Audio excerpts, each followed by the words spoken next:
दुख मिलेगा वो महासुख देने वाला होगा। विश्वास करो, एक बार चुपचाप सह जाओ। आपके साथ जो परिस्थिति है, जो शरीर की परिस्थिति है, जो समाज की परिस्थिति है, जो अर्थ की परिस्थिति, सह जाओ चुपचाप। किसी से मत कहो, अपने दुख की बात किसी को मत जनाओ। रहीमन मन की मन व्यथा, रखिए मन में गोए, सुन इठ लई है लोग सब बांट न ले है कोई। अपने दुख की बात अपने इष्ट से कहे, दूसरे से नहीं। दूसरा क्या हमारा सहयोग करेगा? वो माया के फांसी में फंसा हुआ बंदा, वो हमको दुख रहित कर देगा क्या? तो अपने मन की बात दुख सुख की अंदर रखो, या अपने इष्ट देव से कहो। दूसरे से कहोगे तुम्हारा उपहास करेगा। सहयोग तो कोई कर नहीं सकता, सहयोग भगवान करते हैं। दुखान्यो सुखान्य, यहां दुख मिले तो सुख मान के सह जाओ, क्योंकि वास्तविक दुख भोगने से जब पाप का नाश हो जाएगा और जहां हमारे पुण्य आए और सुख आया तो निहाल हो जाओगे। इंतजार करो। जितना भी वृंदावन वास करने में दुख मिल रहा है तो अनंत जन्मों के पापों का नाश हो रहा है। थोड़े से दुख से पर्वत जैसे पापों का नाश। विद्याप्यशो जानी कीर्तिम पराम, यदि तुम्हारी कोई निंदा कर रहा है तो धैर्य रखो। तुम नाम जापक हो, वृंदावनवासी हो, एक दिन तुम्हारी प्रशंसा होगी। जैसे दुख सह लो, एक दिन महासुख में डूब जाओगे। ऐसे ही यदि अपयश हो, लोग तुम्हारी निंदा कर रहे हैं, वृंदावनवासी हो, तुम चिंता न करो। धाम की कृपा से, नाम की कृपा से ऐसे सद्गुण आएंगे। सेवक जी महाराज कहते हैं, जय जय श्री हरिवंश नाम गुण गाई है, प्रेम लक्षणा भक्ति सुदृढ़ कर पाई है। अरु बाढ़े रस रीति प्रीति चित ना टरे, जीत विषम संसार कीर्ति जग बिस्तरे। बिस्तरे सब जग विमल कीरति, साधु संगति ना टरे, बास वृंदा विपिन पावे। श्री राधिका जो कृपा करे, इसलिए डरना नहीं। कोई तुम्हारी निंदा कर रहा है, तुम निराश मत होना, चुपचाप निष्ठावान बने रहना। एक दिन बिस्तरे सब जग विमल कीरति, साधु संगति ना टरे, बास वृंदा विपिन पावे। श्री राधिका जो कृपा करे। मन्ने था अधमश्च दुष्परिभवान, अधम पुरुषों के द्वारा अत्यंत अपमानित होने पर भी नीचापमानम सुधा। अगर नीच पुरुष तुम्हारा अपमान कर रहे हैं तो उसे अमृत के समान सह जाना। यह अध्यात्म है। इसी से आप देहाभिमान रहित होकर भगवत स्वरूप में स्थित होंगे।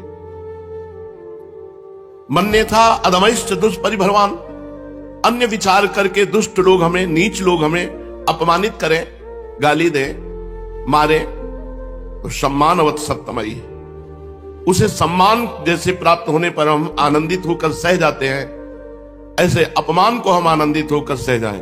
नीचापमानम सुधा, नीच पुरुषों द्वारा किए हुए अपमान को अमृत के समान सह जाए तो परिणाम क्या होगा, मिलेगा क्या? बोले श्री राधा मुरलीधरो भज सके। राधा मुरलीधर श्री लालजू महाराज, लाडली जू महाराज, दोनों का भजन करने का सौभाग्य मिल जाएगा आपको। जो मान अपमान निंदा स्तुति दुख सुख में फंसे रहते हैं, उनसे भजन नहीं होता, प्रपंची हैं, प्रपंच करते रहते हैं। जो दुख निंदा और अपमान को सह सकते हैं, वही भजन मार्ग में आगे बढ़ते हैं। दैन्यान्यो महाविभूति मत सल्लाभान लाभान सदा, यदि वृंदावन में बहुत गरीबी से तुम्हें रहने को मिल रहा है, इधर उधर सेवा करके पेट भर के जैसे कष्ट पूर्वक वृंदावन वास कर रहे हो, तो बोले देख लेना तुम महाविभूति को प्राप्त होगे। जब श्यामा श्याम मिल जाएंगे तो इससे बढ़कर और क्या है? महाविभूति स्वरूप हमारे प्रभु हैं। जब प्रभु का साक्षात्कार वृंदावन करा देगा तो इससे बढ़कर और कौन सी बात रही। इसलिए अगर गरीबी है, बड़ी अव्यवस्था है, चुपचाप वृंदावन मत छोड़ना।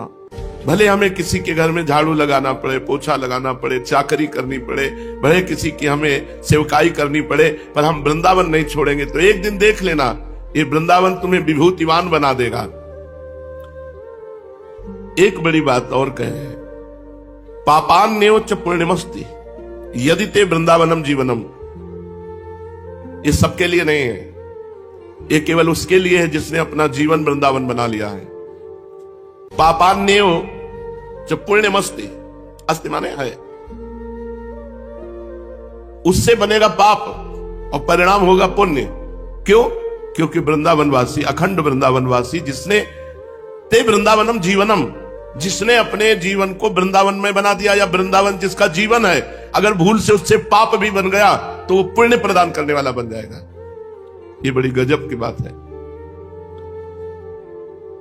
जैसे छोटे बच्चा से गलती हो जाती है, वो रोने लगता है, तो मां उसे दंड नहीं देती, दुलार करती है और अच्छी अच्छी वस्तुएं खवाती है। यदि उसने पात्र तोड़ दिया, कोई गलती कर ली, अपना अहित कर लिया, बच्चा रो रहा है, तो मां उसे दंड नहीं देती, यद्यपि उससे गलती हुई है, उसको पुचकार करके दुलार देती है। तो वृंदावन प्रभाव सुनो, अपनो ही गुण देत, जैसे बालक मलिन को मात गोद भर ले। पापान्यो च पुण्य मस्ती। इसीलिए वृंदावनवासी को छेड़ो मत, उसकी निंदा मत करो, उसे आज इस स्थिति में देखकर उपहास मत करो। वो उगता हुआ सूर्य है, जिस दिन कृपा का प्रभाव, तो उस दिन फिर तुम आंख नहीं मिला सकते।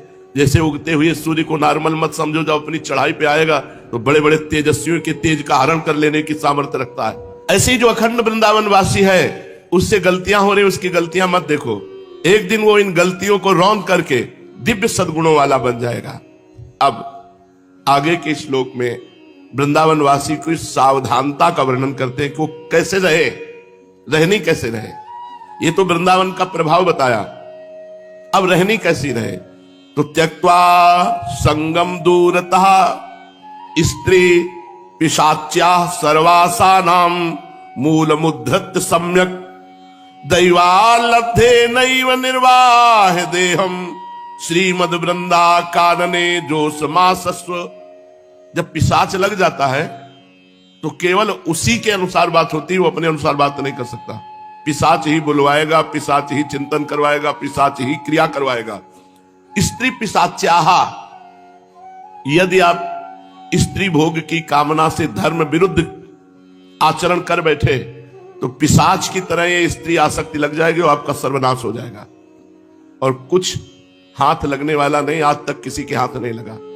इसलिए स्त्री साधक पुरुष की तरफ देखना, पुरुष की तरफ आकर्षित होना, और पुरुष साधक स्त्री की तरफ आकर्षित होना, स्त्री की तरफ देखना बिल्कुल बंद कर दो। कुछ नहीं है, कुछ नहीं है, केवल तुम्हारी दुर्दशा है, तुम्हारा नाश होना है, इसलिए तुम आकर्षित हो रहे हो, और कुछ नहीं है। मलमूत्र के द्वार है, मांस का पिंड है, नरक का दुख है, वो भोगते नहीं बनेगा। किसी के चेहरे पर अचानक दृष्टि चली जाए, दोबारा मत ले जाओ। ये मान लो, हमारी बात मान लो, अनुभव की बात कहते हैं। त्यक्त्वा संगम दूरतः स्त्री पिशाच्याः सर्वासानाम मूल मुद्धृत सम्यक।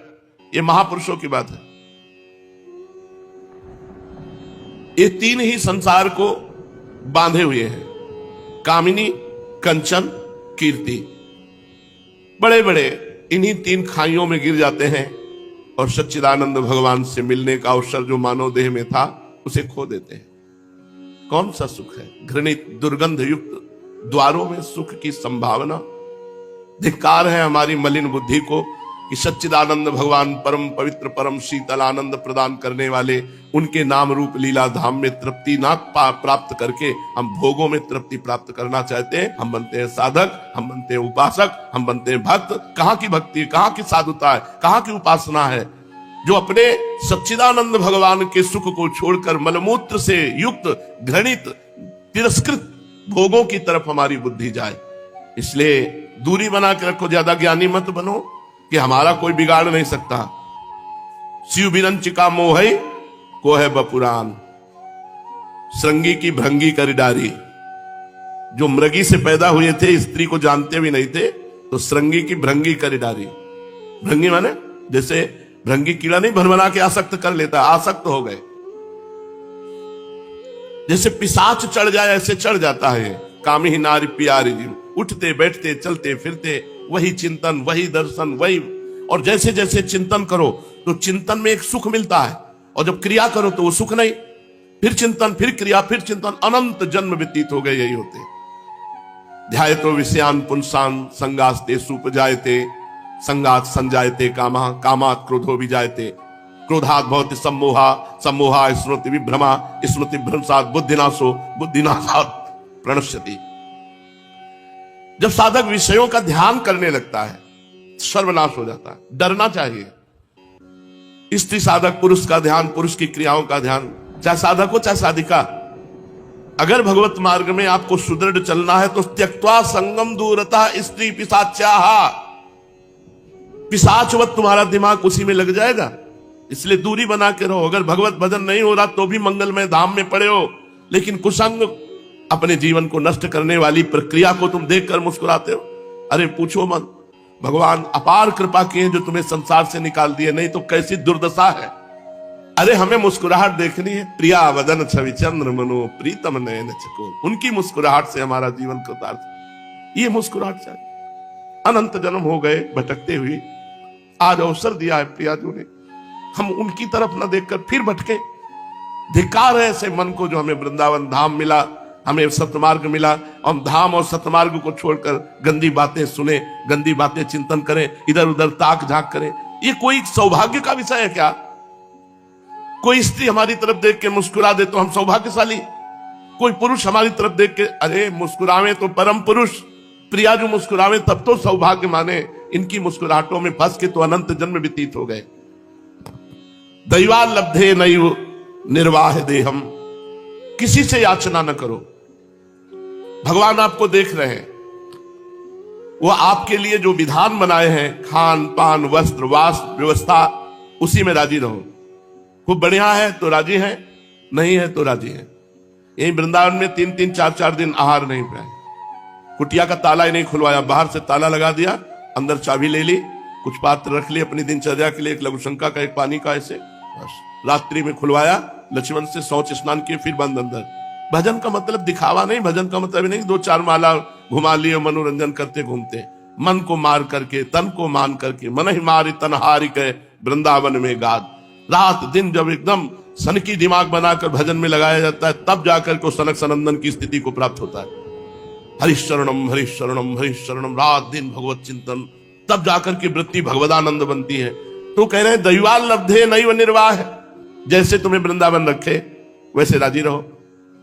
श्रीमद वृंदा काननेन जोश मासस्व, श्री वृंदावन में प्रीति पूर्वक निवास करो।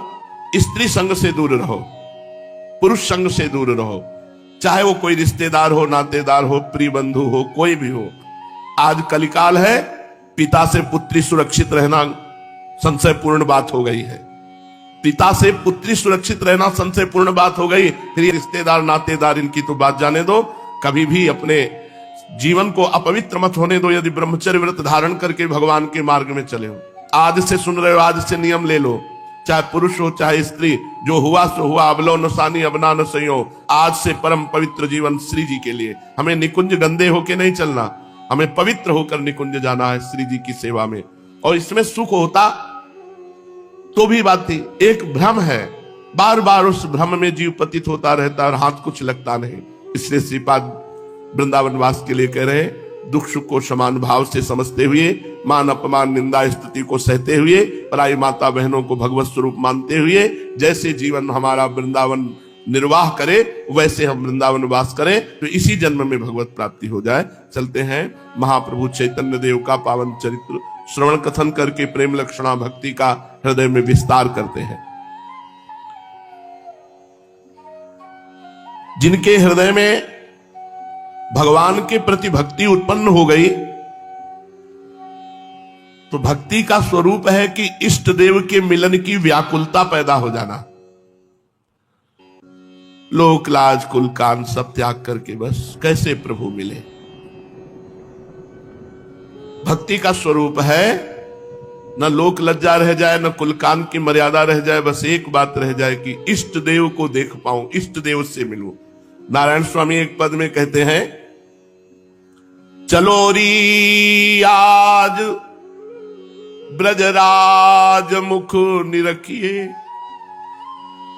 जगत की लाज सो काज नहीं सरेगो, बहुत कोई कहेगो श्याम के ढिंग गई, याहू ते अधिक पुनि और कहा करेगो, नाचिबे लगी तो फेरी घूंघट कहा, सूर रण चढ़े पे कौन सो डरेगो, बेग निज प्यारे ते मिलो नारायण, बहुरी ऐसो सखी दाम कब परेगो। बहुत बढ़िया अवसर है, चलो अब कमर कस लेते हैं भगवत प्राप्ति के लिए। यही तो लोग कहेंगे कि भगवान के लिए सब कुछ छोड़ दिया। जब नाचने निकले तो घूंघट कैसा, जब युद्ध में निकले तो घाव की चिंता क्या। ऐसे ही जब भगवत प्राप्ति के लिए निकले तो दुख अपमान निंदा की चिंता क्या। तो कमर कसते हैं, जो होगा चाहे अंदर जलूं चाहे बाहर जलूं, अब भगवत प्राप्ति करके ही रहूंगा, ऐसा दृढ़ निश्चय। भक्ति का स्वरूप है अपने प्यारे के लिए तड़पना, प्यारे की बात सुनकर हृदय पिघल जाए, प्यारे के लिए व्याकुलता होना। यार इतना दिन हो गया, इतना जीवन हो गया, वही सब करते हुए आपको तनिक भी लज्जा नहीं आती कि एक बार आके आप मिल जाओ। पूरा जीवन का जीवन हो गया मनोरंजन फेंकते रहते हो और आप छुपे रहते हो। अरे थोड़ा तो लज्जा करो, तुम्हारे लिए एक कदम कोई बढ़ावे तो 1000 कदम बढ़ाते हो। आपके लिए चल पड़े तो मनोरंजन क्यों फेंकते हो। आप आओ ना, बोले नहीं परीक्षा करेंगे तो आप परीक्षा करेंगे तो फेल ही बैठे हैं हम तो फेल ही हो जाएंगे। आपकी रचित माया के द्वारा शरीर है, इंद्रियां हैं, मन है, बुद्धि है, इन्हीं की परीक्षा होगी, ये तो फेल ही बैठे हैं। हे नाथ आप कृपा करो, आपके सिवा हमारे हृदय में दूसरा रंग न चढ़े। जिनके हृदय में भगवान से मिलने की व्याकुलता जागृत हो जाती है, जिनका हृदय श्याम रंग में रंग गया है, जिनकी भगवान के सुमधुर नामों जगत पावन करने वाली लीलाओं में रति है, उन बड़भागी भक्तों ने ही यथार्थ में मनुष्य शरीर को सार्थक किया। जो रात दिन नाम जप कर रहे हैं, भगवत लीला कथा अमृत के समान लग रही है, बस वही भगवान की लगन। तो धन्य है उनका जीवन, उन्होंने अपना मनुष्य जीवन सार्थक किया। प्राय देखा गया है कि जिनके ऊपर भगवत कृपा होती है, उनको प्रभु के नाम रूप लीला के सिवा कुछ अच्छा नहीं लगता है। लेकिन अच्छा ना लगना और चिड़चिड़ाहट वाला स्वभाव बनाना यह ठीक नहीं है। अगर आपसे कोई बात करे तो जब हरिवंश नाम जानी है तब सबहिन ते लघु मानी है, हंसी बोले बहुमान दे। मंद मुस्कुराहट हो और बहुत शीतल वचन हो, ऐसा नहीं कि पूछत रीति भभूकत धावत, बात करे तो मनु काट खाएगा ऐसे बात करे। ऐसा भक्ति रंग नहीं लाती, हमें अच्छा नहीं लगता। पर हम किसी से कहे ना कि हमें अच्छा नहीं लगता, अंदर ही अंदर हम उस बात को दुख पूर्वक सह रहे हैं जो हमें संसारी पुरुषों से बात करना पड़े, संसार की बात करना पड़े। पर कम बोल करके प्यार में शब्दों से निपटा के चल दे, अच्छा नहीं लगता, ये वो जान ना पावे। जिन पर भगवत कृपा होती है उनको कुछ अच्छा नहीं लगता। भगवान के नाम रूप लीला गुण कथा के सिवा कुछ अच्छा नहीं लगता।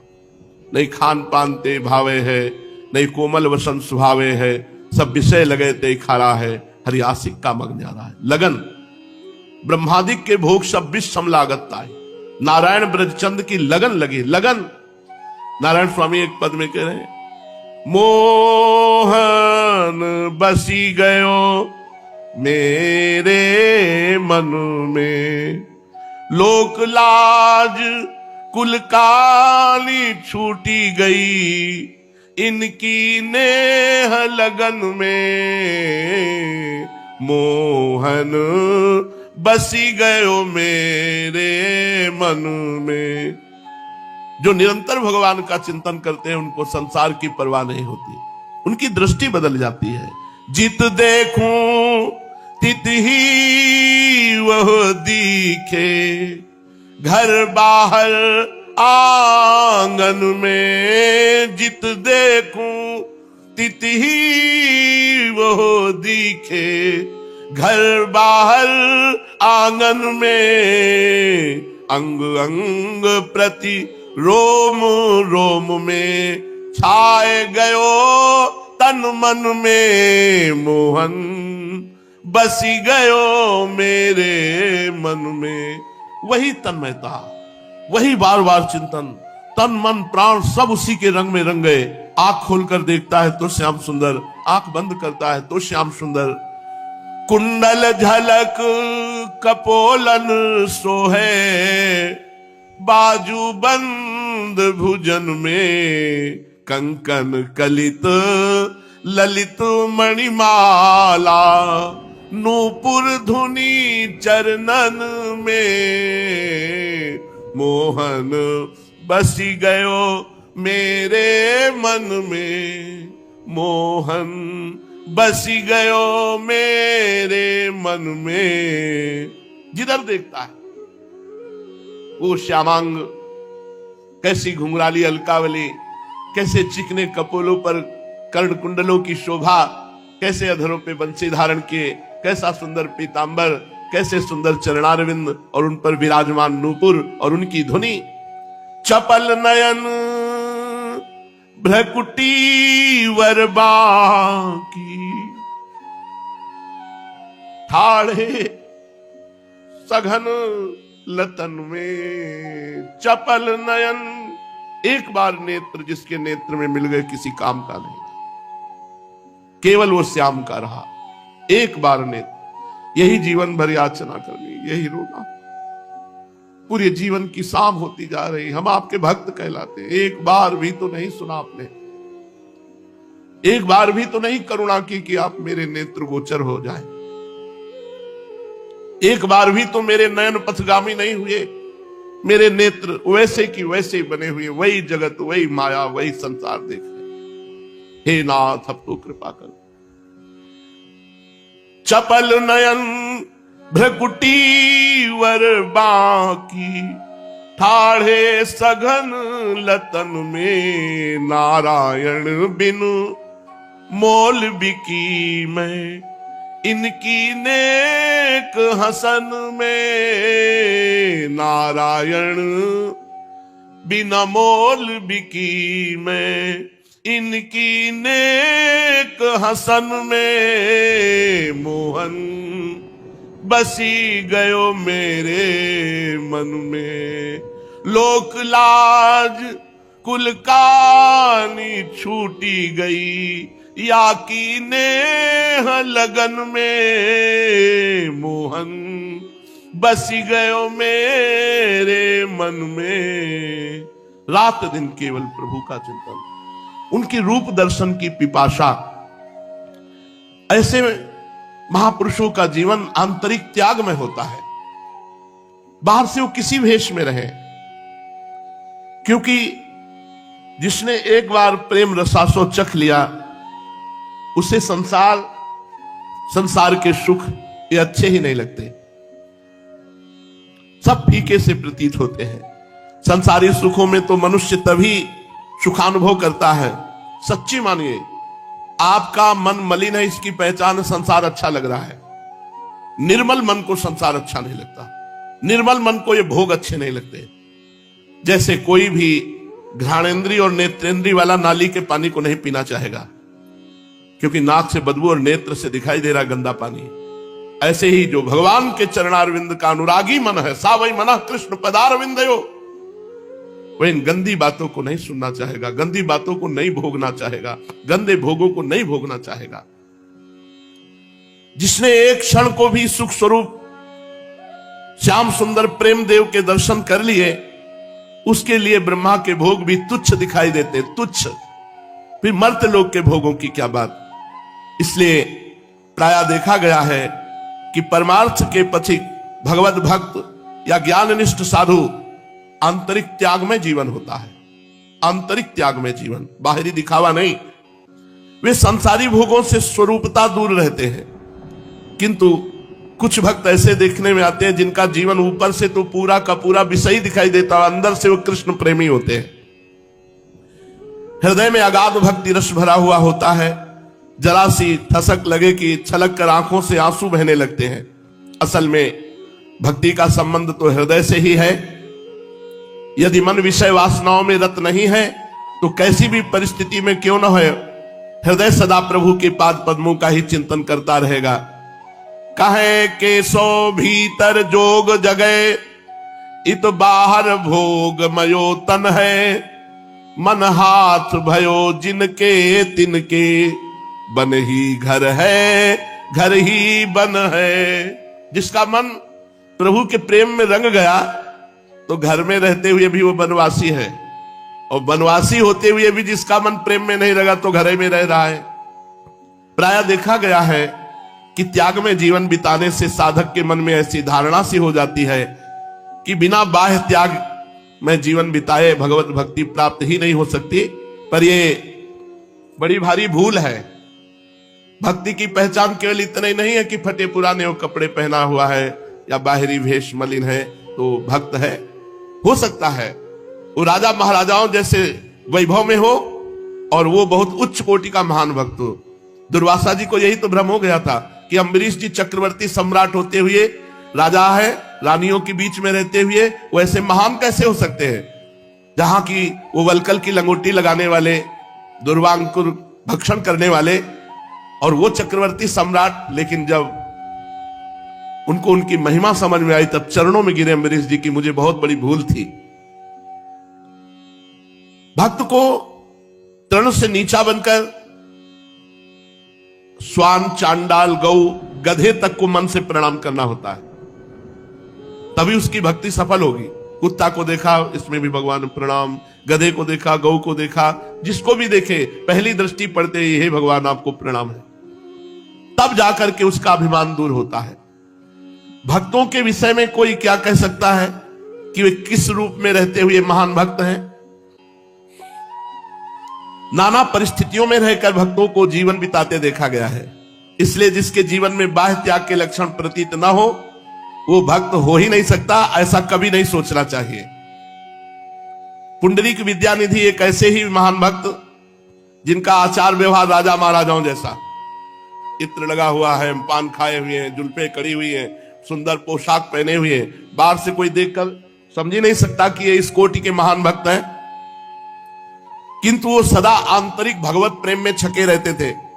लोगों को दिखाने के लिए वे थोड़ी भी भक्ति नहीं करते थे, बाहरी भक्ति का थोड़ा भी आचरण नहीं, वो अंदर प्रेम में लबालब निरंतर भगवत चिंतन करते हुए प्रेम में डूबे रहते। और बाहर से तो ऐसे रहते जैसे राजा महाराजा। उन्हें भक्तजन देख करके ही ये समझते थे कि तो विषयी जीव है, दूर से सुगंध आ रही, पान चबा रहे हैं, ऐसी चेष्टाएं। उनका जन्म एक कुलीन वंश में हुआ था, बड़े सुंदर देखने में थे, राजपुत्रों की भांति सुकुमार शरीर, अत्यंत चिकने और कोमल, काले काले घुंघराले बाल, और उसमें बहुमूल्य सुगंधित तेल डालते, शरीर को उपटन तेल फुलेल से खूब सजाते, महीन रेशमी वस्त्र पहनते, कभी गंगा स्नान करते नहीं थे, कभी गंगा जी स्नान नहीं करते थे। लोगों को यह लगता था कि घोर विषयी जीव है, ना तो कभी गंगा स्नान करते हैं ना कोई भक्ति करते हैं।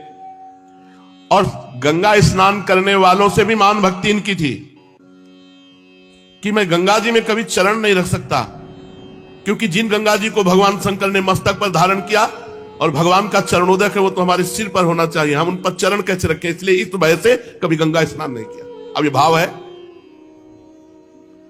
गंगा माता के प्रति अनन्य श्रद्धा है, कोई नहीं जानता, और सब लोग यही कहते हैं तो कभी गंगा स्नान नहीं करते, कभी कोई भक्ति नहीं करते। लोगों को गंगा जी में जब तेल फुलेल लगाकर नहाते देखते थे उनको बहुत दुख होता कि गंगा ऐसे नहीं नहाना चाहिए, कभी साबुन लगाकर, कभी ऐसे गंगा जी में ऐसे मल घर्षण करते हुए नहीं। गोता लगाने को कहा, गए और बस चुपचाप गोता लगाए, 5, 7, 11 जो भी, और बाहर निकल गए और अपने कपड़े पॉलिथीन आदमी रख करके घर के बाथरूम में धोए, वहां गंगा जी में नहीं, जो स्नान का लाभ लेना चाहे वो ऐसे। तो लोग इनको यही समझते थे कि ये विषयी संसारी जीव है, पुंडरीक विद्यानिधि। एक दिन महाप्रभु चैतन्य देव कीर्तन कर रहे थे और कीर्तन में बड़े जोरों से बोले, हा पुंडरीक विद्यानिधि, हा पुंडरीक विद्यानिधि, पुंडरीक पुंडरीक, ऐसा हुंकार करके, और बेहोश हो गए पृथ्वी पर गिर के। सब भक्त एक दूसरे को देखने लगे, ये पुंडरीक विद्यानिधि कौन है जिसे भावावेश में महाप्रभु ने याद किया। सभी को विस्मय हुआ। पहले तो भक्तों ने समझा पुंडरीक भगवान श्री कृष्ण को भी कहते हैं, पुंडरीकाक्ष कमल नयन भगवान। पुंडरीक कहने से अभिप्राय भगवान श्री कृष्ण। जब पुंडरीक के साथ विद्यानिधि जोड़ा तो लगाया कि ये विद्यानिधि किसी भक्त का नाम हो सकता है। बहुत सोचने पर नवद्वीप में पुंडरीक विद्यानिधि नाम के किसी वैष्णव भक्त का स्मरण उन लोगों को नहीं आया।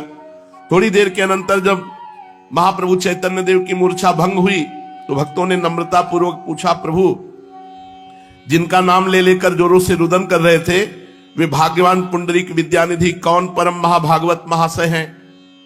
प्रभु ने गंभीरता के साथ कहा, वे एक छुपे हुए वैष्णव भक्त हैं। आप लोग उन्हें देखकर भी नहीं जान सकते कि ये वैष्णव हैं। उनके बाह्य आचार विचार प्रायः सांसारिक विषयी पुरुषों के से हैं। वे चटगांव निवासी एक परम कुलीन ब्राह्मण हैं। उनका एक घर शांतिपुर में भी है।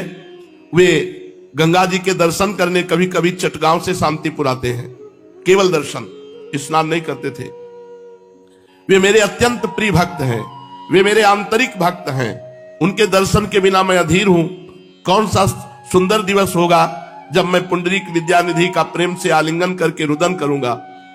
प्रभु की ऐसी बात सुनकर सभी को परम प्रसन्नता हुई और सबके सब पुंडरीक विद्यानिधि के दर्शन के लिए परम उत्सुकता प्रकट करने लगे। सबने अनुमान लगा लिया कि जब प्रभु उनके लिए इस प्रकार रुदन करते हैं तो वे शीघ्र ही नवद्वीप में आने वाले हैं।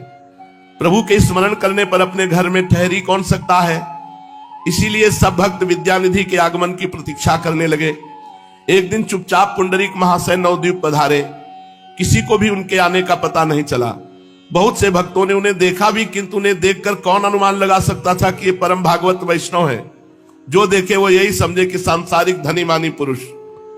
इसलिए भक्त उनके आगमन से अपरिचित ही रहे। मुकुंद दत्त का नाम बीच चर्चा में आया था। ये चटगांव निवासी एक परम महाभागवत वैष्णव विद्यार्थी थे। इनका कंठ बड़ा ही सुमधुर था। अद्वैताचार्य के समीपे अध्ययन करते थे और उनकी सत्संग सभा में अपने मनोहर गायन से भक्तों को आनंदित किया करते थे। जब से चैतन्य महाप्रभु का प्रकाश हुआ तब से वे इन्हीं की शरण में आ गए हैं और प्रभु के साथ मिलकर श्री कृष्ण कथा और संकीर्तन में सदा संलग्न रहते। विद्यानिधि इन्हीं के गांव के थे। दोनों ही समवयस्क और परस्पर में एक दूसरे से भली भांति परिचित थे। मुकुंद दत्त और वासुदेव पंडित विद्यानिधि के भक्ति भाव को जानते थे। प्रभु के परम अंतरंग भक्त गदाधर से मुकुंद जी बड़ा स्नेह करते थे। इसलिए एक दिन एकांत में उनसे बोले, गदाधर, आजकल नवद्वीप में एक परम भागवत वैष्णव ठहरे हैं जिनका कीर्तन के समय महाप्रभु ने स्मरण किया था, पुंडरीक विद्यानिधि, चलो उनके दर्शन करके आवे। और गदाधर बड़े विरक्त महापुरुष, प्रसन्नता प्रकट करते हुए गदाधर ने कहा, वाह, इससे बढ़कर और सौभाग्य क्या हो सकता है कि आज हमें भगवान के भक्त के दर्शन होंगे। जब भगवान के भक्त के दर्शन का लाभ मिले तो ये सौभाग्य मनाना चाहिए, क्योंकि जब प्रभु द्रवित होते हैं तब सौभाग्य मिलता है। जब द्रवहि दीन दयालु राघव तो साधु संगति पाइए।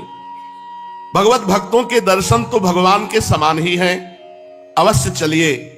जिनकी आप प्रशंसा करते हैं कोई साधारण तो भक्त होंगे नहीं, वे तो महाभागवत वैष्णव होंगे।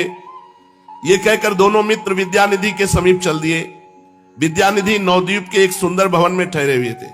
इसीलिए भक्त की समीक्षा ना करें कि यार ये तो ये पहने हैं या तो ये तो ओढ़े हैं, ये ऐसे। उसकी स्थिति क्या है ये देखना चाहिए।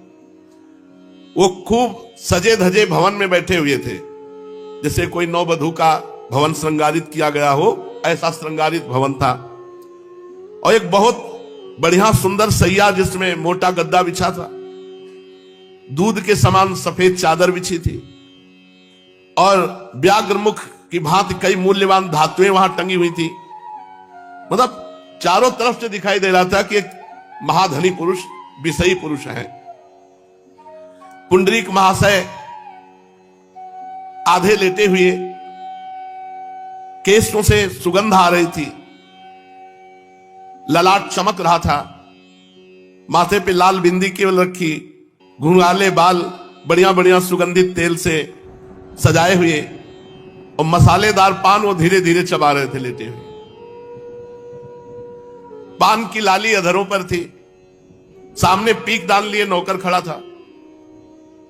गदाधर जी परम व्यक्त संत तो देखा, कहां विषयी पुरुष के पास ले आए, कह रहे थे कि महावैष्णव के दर्शन कराएंगे। ऊपर से दो नौकर मोर पंख से मक्खी हटा रहे थे, ऐसे राजकुमार जैसे। गदाधर को साथ लिए हुए मुकुंद दत्त उनके समीप पहुंचे और प्रणाम किया, आसन पर बैठ गए दूर। मुकुंद दत्त के आगमन से प्रसन्नता प्रकट करते हुए पुंडरीक जी ने कहा, आज तो बड़ा ही शुभ दिन है। आज आप भक्तों के दर्शन हुए। आप नवद्वीप में ही हैं, इसका मुझे पता तो था, किंतु अभी तक आपसे भेंट नहीं हो पाई। आपसे भेंट करने की बात सोच रहा था, सो भगवान ने आपके दर्शन करा दिए। ये जो आपके साथी, इनका परिचय दीजिए। मुकुंद दत्त ने शिष्टाचार प्रदर्शित करते हुए कहा, ये परम भागवत वैष्णव है, बाल्यकाल से संसारी विषयों से एकदम विरक्त हैं, मिश्र वंशावतंस पंडित माधव जी के सुपुत्र है और महाप्रभु के परम कृपा पात्र भक्तों में से प्रधान अंतरंग भक्त है। गदाधर जी की प्रशंसा सुनकर पुंडरीक महाशय परम प्रसन्नता प्रकट करते हुए कहा, आपके कारण मुकुंद जी ऐसे विरक्त गदाधर जी के दर्शन हुए। विद्यानिधि फिर पान चबाते हुए मुस्कुराने लगे, आंख बंद करके, मानो पान का आनंद ले रहे हो। गदाधर जी जन्म से विरक्त थे। पुंडरीक महाशय को देखकर, उनके रहन सहन ठाट बाट को देख करके उनका ऐसा विषयी पुरुष कभी महान भक्त नहीं हो सकता, क्योंकि बचपन से विरक्त थे।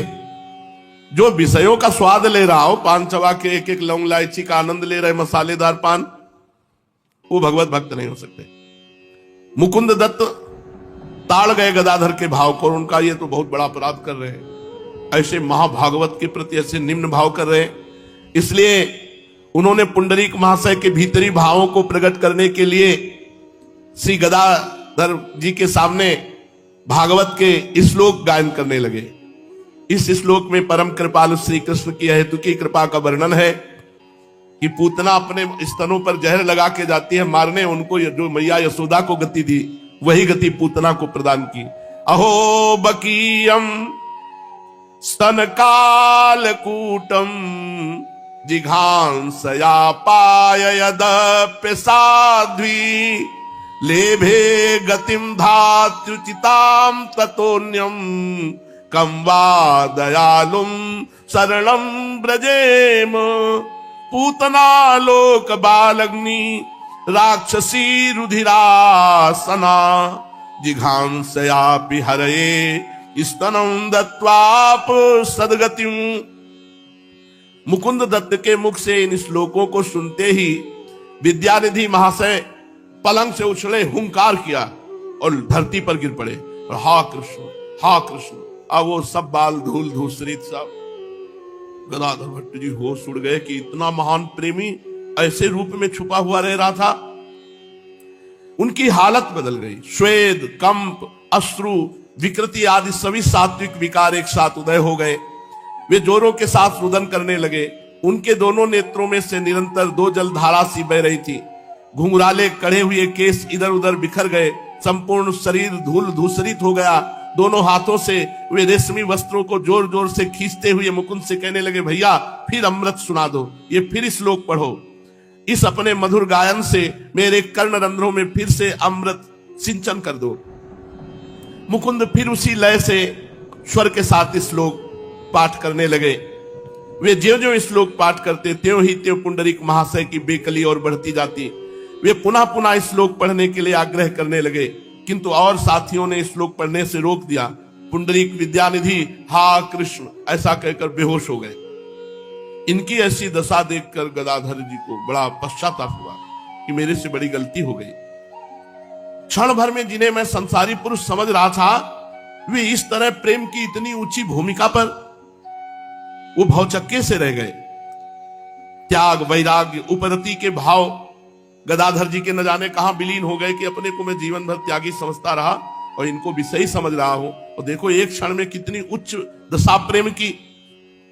अपने को बार बार धिक्कार देने लगे कि ऐसे परम वैष्णव के प्रति मैंने ऐसे कलुषित विचार रखकर घोर पाप किया।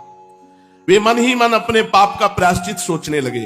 अंत में उन्होंने निश्चय किया कि वैसे तो हमारा यह अपराध अक्षम्य है, भगवद अपराध तो क्षम्य हो सकता है, पर वैष्णव अपराध सर्वदा अक्षम्य होता है। इसलिए वैष्णव अपराध से डरना चाहिए। इसके प्रायश्चित का एक ही उपाय है कि अब मैं इन्हें गुरु बनाऊंगा और इनसे मंत्र दीक्षा लूंगा, इनके शिष्य बन करके जीवन भर इनकी सेवकाई करूंगा। गुरु भाव से ये स्वयं ही क्षमा कर देंगे। ऐसा निश्चय करके इन्होंने अपना भाव मुकुंद दत्त के सम्मुख प्रकट किया। इनके ऐसे विशुद्ध भाव को समझकर मुकुंद दत्त को बड़ी प्रसन्नता हुई और उन्होंने इनके विमल भाव की सराहना की। बहुत देर के अनंतर पुंडरीक महाशय होश में आए।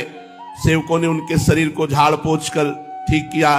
शीतल जल से हाथ मुंह धोकर वे चुपचाप जब बैठ गए, तब विनीत भाव से मुकुंद से कहा, महाशय ये गदाधर पंडित कुलीन ब्राह्मण हैं, सत्पात्र हैं, परम भागवत वैष्णव हैं। इनकी हार्दिक इच्छा है कि आपके द्वारा मंत्र ग्रहण करें, इसके लिए आज्ञा क्या है।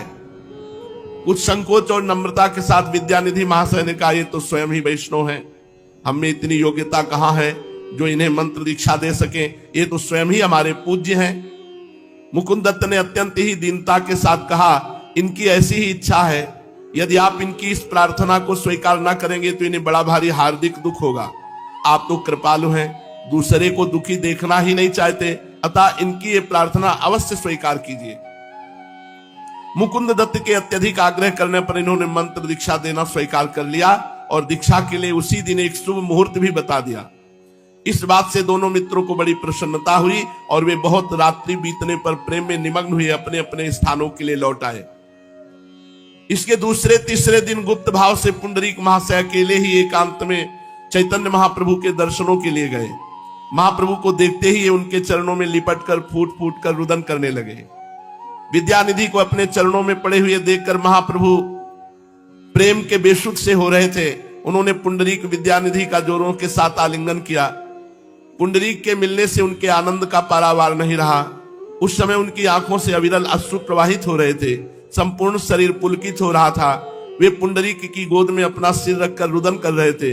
इस प्रकार 2 प्रहर तक विद्यानिधि के वक्षा स्थल पर सिर रखे निरंतर महाप्रभु चैतन्य देव रोते रहे। पुंडरीक महाशय के सभी वस्त्र चैतन्य महाप्रभु के आंसुओं से भींग गए। पुंडरीक भी प्रेम में बेसुध हुए चुपचाप प्रभु के मुख कमल की ओर एकटक दृष्टि से देख रहे थे। उन्हें समय का कुछ ज्ञान ही नहीं रहा कि कितना समय बीत गया है। दोपहर के अनंतर प्रभु को ही कुछ कुछ होश आया। उन्होंने उसी समय भक्तों को बुलाया और सभी से पुंडरीक विद्यानिधि का परिचय कराया। पुंडरीक महाशय का परिचय पाकर सभी भक्त परम संतुष्ट हुए और अपने भाग्य की सराहना करने लगे। विद्यानिधि ने अद्वैताचार्य आदि सभी भक्तों की पदधूलि लेकर अपने मस्तक पर चढ़ाई और सभी को श्रद्धा भक्ति के साथ प्रणाम किया। इसके अनंतर पुंडरीक को बीच में करके सभी भक्त चारों ओर संकीर्तन करने लगे।